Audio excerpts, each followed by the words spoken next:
So hello ইয়াস, আশা করি আপনারা সবাই ভালো আছেন। আমি আপনাদের দোয়া এবং ভালোবাসা অনেক ভালো আছি। সো অনেক দিন পরে আসলাম, একটা ভাবতেছি যে একটা ছোটখাটো একটা ভিডিও বানাই।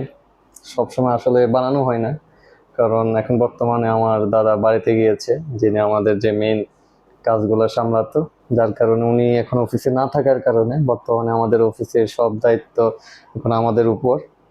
মানে প্রচুর চাপ আছে মোটামুটি। যে এখন আমি তাও এখন লাঞ্চ টাইম, সবাই লাঞ্চে গিয়েছে, যার কারণে একটু টাইম মানে পাইছি যে ছোটোখাটো একটা ব্লগ করি। তো আশা করি আপনারা সবাই ভালো আছেন।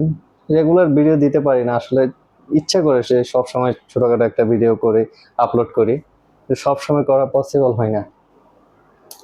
এখন আমার এই ভিডিওটা আপনারা কোথায় থেকে দেখছেন কাইন্ডলি জানাবেন। আসলে ফেসবুক ইউটিউব এমন একটা মিডিয়া যে মানে দেশের বাইরে, দেশে মানে অনেক, আমি যেখানে যেতে পারবো না ওইখান থেকেও মানুষ আমার ভিডিওটা দেখতে পারে, দেশ বিদেশ বিভিন্ন দেশ থেকে দেখতে পারে। সো আপনি কোথায় থেকে দেখছেন কাইন্ডলি জানাবেন। আর যদি বাংলাদেশের হয়ে থাকেন অবশ্যই কমেন্ট করবেন, আর যদি নোয়াখালীর হয়ে থাকে অবশ্যই শেয়ার করবেন, কারণ আমার নিজ বাড়ি নোয়াখালীতে। সো আপনারা যদি নোয়াখালীর হয়ে থাকে অবশ্যই শেয়ার তো করতেই পারেন, কারণ শেয়ার করতে আপনাদের কোনো টাকা লাগছে না। আর আমার এখন অফিসে, তো এখন সবাই লাঞ্চ টাইমে সবাই লাঞ্চে গিয়েছে, আমি এখনো যাইনি, কারণ সবাই লাঞ্চ থেকে আসলে আমি যাব। কারণ সবাই যদি চলে যায়, এখন হুট করে যদি একটা কাস্টমার আসে, কাস্টমারের যে ডিল করতে হবে এটা কে করবে।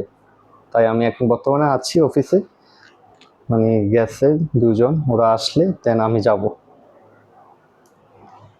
এখন বর্তমানে বাইরে যে পরিমাণ গরম পড়ছে, আমি কি বলবো, গরমের অবস্থা নাজেহাল।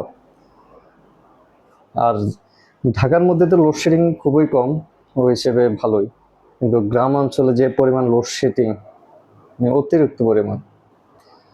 বর্তমান দেশের কি অবস্থা হবে ভবিষ্যতে একমাত্র মহান সৃষ্টিকর্তাই জানে।